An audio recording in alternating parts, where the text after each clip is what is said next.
Esse é um trabalho da disciplina de Psicologia Escolar, lecionada pela professora Elizabeth Alves Pereira. Os integrantes do grupo são Amanda, Bruna, Gleison, Marcela, Ricardo, Rodrigo, Yanine e Yasmin. O livro base da disciplina que foi desenvolvido o trabalho tem como título Onde está a psicologia escolar no meio da pandemia? O primeiro capítulo escolhido desse livro foi o capítulo 21, que tem como título Da Educação Básica ao Ensino Superior, construindo práticas em psicologia escolar no cenário da pandemia. Esse capítulo cita a mudança do cenário escolar desde o início da pandemia do Covid-19, que teve como consequência a suspensão das aulas presenciais. E frente a essa suspensão, a solução foi as aulas remotas. Um cenário novo que trouxe dificuldades para os alunos, os responsáveis e docentes. As dificuldades tanto pela falta de preparo, quanto pela falta de acesso à nova forma de ensino. E diante dessas fragilidades desse novo cenário, o psicólogo escolar teve que reinventar suas práticas científicas e profissionais. Pode passar para o próximo slide.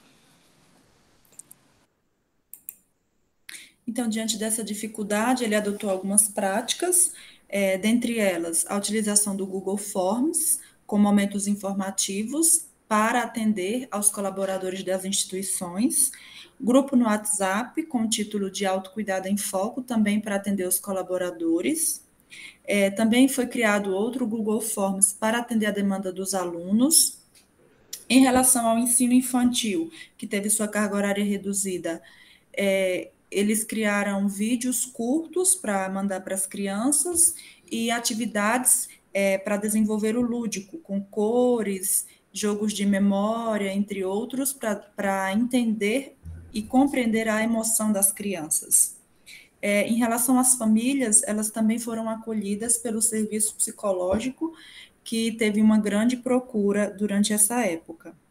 Também utilizaram de lives, com vários temas pertinentes no momento, e para fazer essas lives, eles utilizaram também a ajuda de profissionais de outras áreas. Por favor, pode passar? Bom, então, assim como as outras instituições não estavam preparadas para a pandemia, a escola também não estava. E mesmo assim, diante dessas ações que ela promoveu, ela conseguiu obter resultados favoráveis. Com o uso dos questionários, eles conseguiram extrair informação dos alunos que, mesmo diante da aula online, tinham vergonha de falar, e através dessas informações eles conseguiram encaminhar esses jovens para o atendimento individual ou o atendimento em grupo, de acordo com a necessidade deles. Conseguiram desenvolver as questões socioemocionais das crianças, sem tanta exposição à internet, conseguiram acolher os pais e os responsáveis que não conseguiam lidar com o home office, cuidados com os filhos e cuidados com a casa ao mesmo tempo, e conseguiram, através dos trabalhos realizados pelas redes sociais e webconferências, um bom engajamento dos alunos. Nesse ponto, a gente encontra outro problema, que é a desigualdade social, né? Muitos alunos não tinham acesso à internet e isso trazia uma grande preocupação aos profissionais em relação ao futuro desses jovens. Pode passar? E após quase 19 meses, desde o início da pandemia e de todos os desafios que surgiram junto com ela, como muitas mudanças que ocorreram de maneira tão brusca e repentina na educação infantil até o ensino superior e na vida de cada um de nós. E uma das mudanças muito pertinentes que ocorreram foi na desconstrução de algumas crenças que já existiam há anos em relação ao trabalho e a importância do psicólogo escolar educacional, que foi literalmente fundamental para que novas mudanças e adaptações fossem realizadas, principalmente no sentido de poder auxiliar as coordenações de ensino com o grande número de demandas que eles estavam recebendo durante a pandemia. E, claro, a crise pandêmica ela ainda não terminou e tampouco os desafios em relação ao ensino, e ensino infantil e até o ensino superior. Mas ainda há desafios em relação à psicologia no ensino, em relação a reconstruir um ensinar que possa alcançar a todas as pessoas, não somente os alunos, que antes eram vistos como o foco principal dentro da escola, das instituições de ensino, mas que possa atender tanto a coordenação escolar, os professores, pais e os responsáveis também. E a menos que mudanças elas continuem acontecendo e possam ser literalmente consolidadas, a pandemia ela vai acabar passando e o contexto anterior ele vai acabar retornando, se essas mudanças elas não forem reais, né? Se não existir um compromisso real com a educação. Pode passar. O segundo capítulo retratado no trabalho é o 33, que tem como tema estigma e patologização dos problemas de aprendizagem, os impactos na formação de crianças do ensino fundamental. Nós trazemos uma frase, né, dita pela professora Maria Aparecida, numa entrevista concedida ao portal FMG, sobre a era dos transtornos. Ela diz assim: passamos por uma epidemia de diagnóstico, não de transtorno. Precisamos enfrentar o processo de medicalização, atuando na formação de profissionais de saúde e educação, e na criação também de políticas públicas voltadas para esse entendimento. Entendemos que medicalização são atribuições médicas a causas nas questões de vida social, ou também o aparecimento de algo sem que haja uma razão aparente.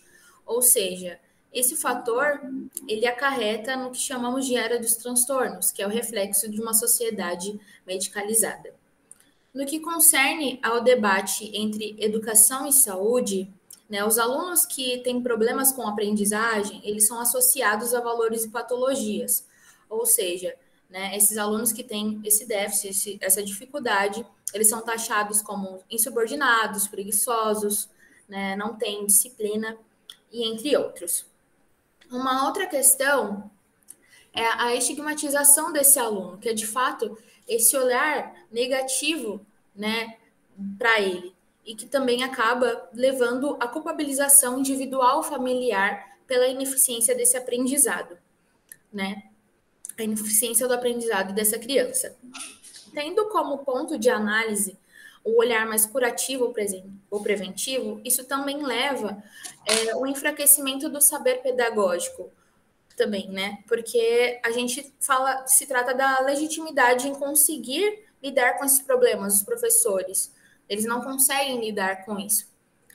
No geral, o nosso trabalho, ele vai analisar as práticas estigmatizantes e patologizantes, que englobam os encaminhamentos, os diagnósticos, os receituários que são trazidos, apresentando e produzindo uma compreensão mais qualificada dessas leituras enunciadas.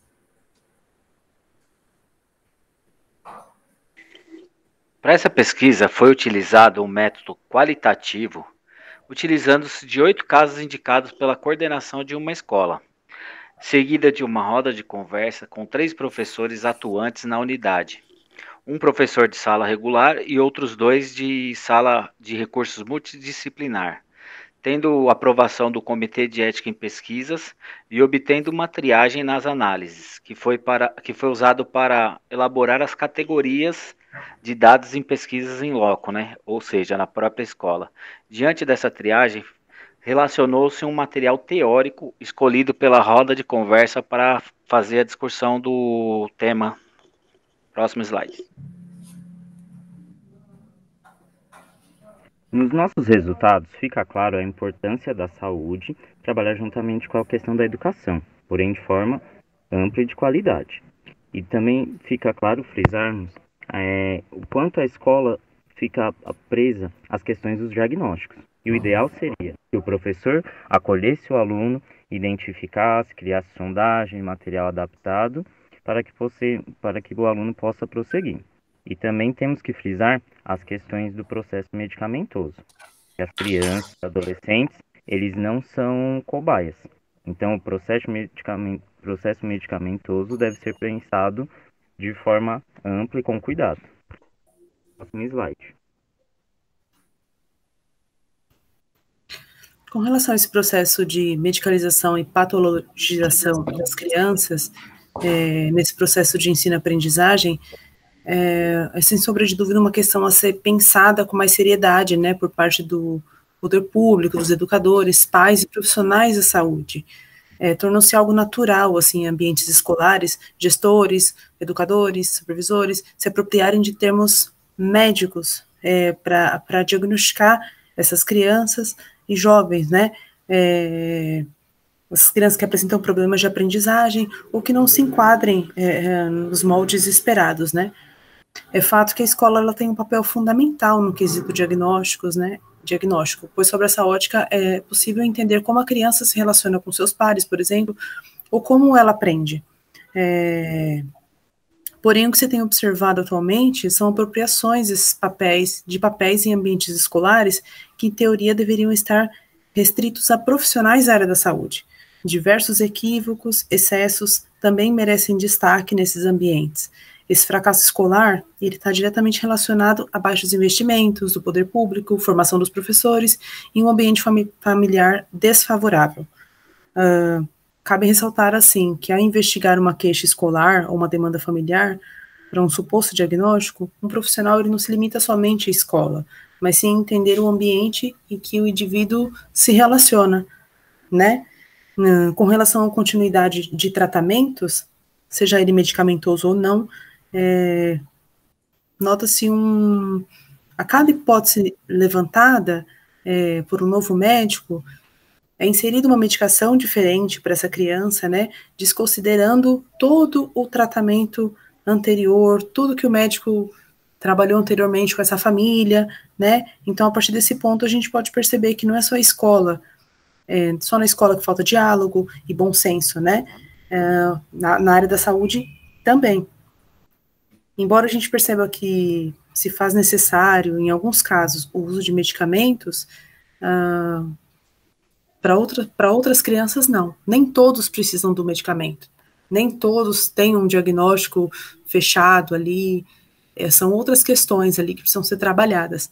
E, por fim, nós gostaríamos de deixar uma reflexão, assim, né? A quem nós devemos responsabilizar por esse uso descabido aí de medicamentos, né? Esses efeitos colaterais que aparecem nas crianças, alterações hormonais, dependência, esgotamento afetivo, né? Quem será responsabilizado por isso? E o que se perde dessa criança, assim, o quanto se perde dela ao buscarmos essa cura para uma suposta inadequação dela? Próximo slide, por favor. No que se refere à psicologia escolar, ainda é bem desconhecido o que os profissionais da área desenvolvem, pois a percepção do psicólogo é apenas numa função de diagnóstico e cura. Com a pandemia do Covid-19, acabou oferecendo uma visão diferente sobre essa função do psicólogo dentro do contexto escolar, né, devido à grande demanda e ao cenário imediatista ao qual o psicólogo foi exposto. Então, essas crenças que ele atua apenas na função de diagnóstico e de cura, elas puderam ser quebradas, puderam ser desconstruídas através da evidência, por conta desse novo formato escolar, e através desses trabalhos realizados que mostraram a importância do trabalho dele e a importância de focar na escola como um todo, e não apenas no aluno. Vale ressaltar também, né, como a Yanine disse, apesar de todos os ganhos, toda a psicologia ela é social. Então, a gente tem muito ainda que aprimorar. Não adianta ter todos esses avanços com essa expansão ainda da medicalização, né, no que concerne ao segundo capítulo. Quando você pega um problema coletivo, que às vezes seria, né, da educação brasileira, que não seria de algo do diagnóstico da criança, né, supondo da pessoa, e transforma ele em um problema social, né, isso é muito sério. Então, a gente precisa ainda investir em políticas públicas, porém, se isso expandir, continuar nessa exponencial de crescimento, né, dessa medicalização da população, Acho que nenhum governo e nenhuma política pública é capaz de abarcar toda a população inteira, né? Porque não tem profissionais cabíveis ainda, tem profissionais qualificados para cuidar dessas pessoas, de tantas pessoas com diagnósticos de transtornos psíquicos. Gleison? Então, nós queríamos concluir o nosso trabalho, enfatizar as questões dos profissionais, desde o psicólogo escolar, dos professores, dos psicólogos que atuam em clínica ou dos médicos que atuem de forma que realize o diferencial na vida dos seus pacientes, dos seus alunos, para que em prol conseguimos construirmos novas habilidades e desenvolver novas propostas para cada um. Era isso. Obrigada.